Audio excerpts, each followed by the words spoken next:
Hello everyone, welcome back to the Future X USA channel. Please subscribe and like my videos. Today we dive into one of the most shocking economic shifts shaking the foundation of Russia's industrial heartland. A story that begins with ambition and ends with bankruptcy.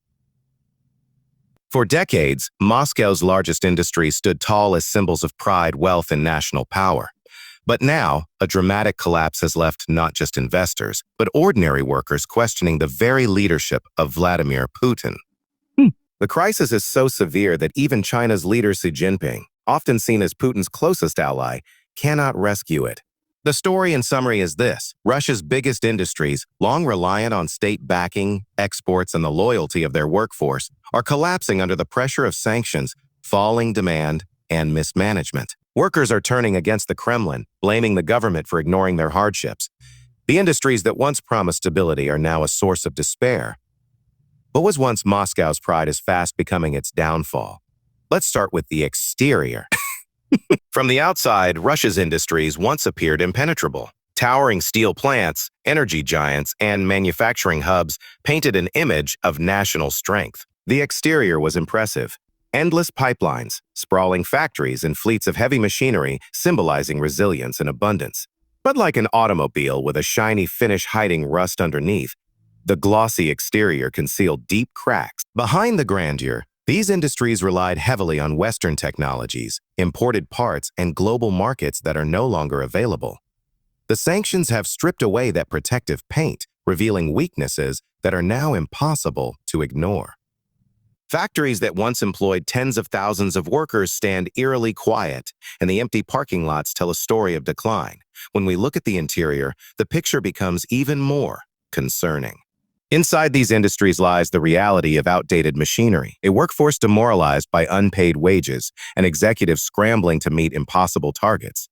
The interior is short of modern upgrades, filled instead with broken systems patched together with improvisation. Workers who once trusted in state guarantees now find themselves in the cold, their morale crumbling along with the machinery. This interior collapse shows us that the crisis is not just about profits, it is about human lives being pushed to the edge. Now, on to performance. For years, Russia's industries performed as engines of growth, especially in energy and raw materials. Their performance was measured in exports, in billions of dollars flowing into the Kremlin's coffers, and in the strength of the ruble. But today, performance has dropped to record lows. Sanctions have cut off key markets in Europe. The war in Ukraine has drained resources, and logistical bottlenecks have left warehouses full of unsold goods. The industries that once powered Moscow's ambitions can barely meet domestic demand, let alone compete internationally. Performance metrics have turned from growth to survival. Production rates are falling, supply chains are shattered, and debt is piling up.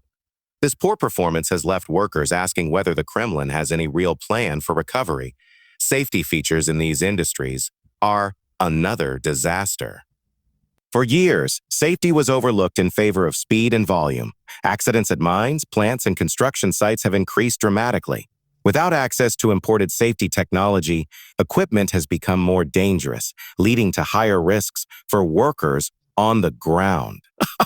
The safety net for employees, social benefits, pensions, and job guarantees has also thinned.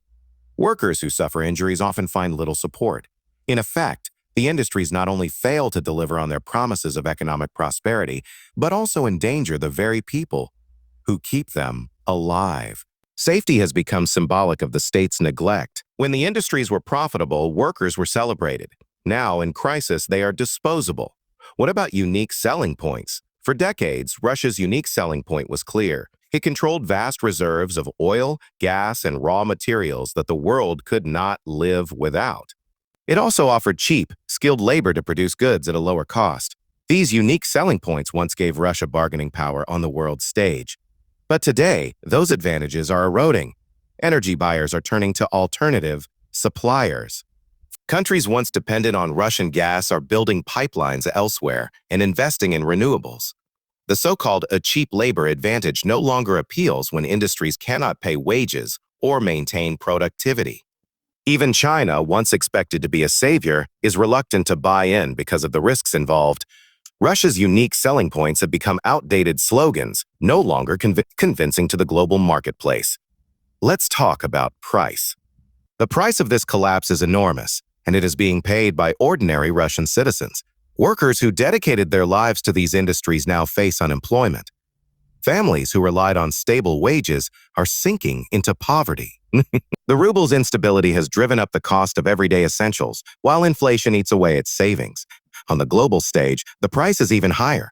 Russia has lost credibility as a reliable supplier.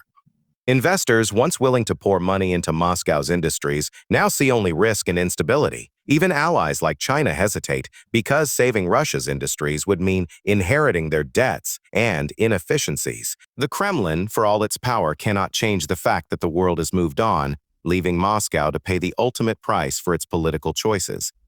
Now, we reach the conclusion. What does this mean for Russia, for Putin, and for the global stage? The collapse of Moscow's biggest industries represents more than an economic failure. It is a political crisis. Workers who once trusted Putin are turning against him, realizing that promises of stability and greatness were built on fragile foundations. The industries cannot be saved by empty speeches or propaganda.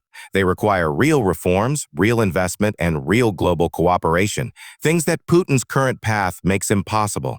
Even Xi Jinping, with all of China's resources, cannot rescue industries that are fundamentally broken. The lesson here is clear. No empire, no matter how powerful it looks from the outside, can survive when its foundations rot from within. The exterior shine fades, the interior collapses, performance plummets, safety deteriorates, unique selling points vanish, and the price becomes unbearable. Russia's workers are now the unwilling witnesses to this decline, and their anger may yet reshape the country's future. This story is not just about Russia.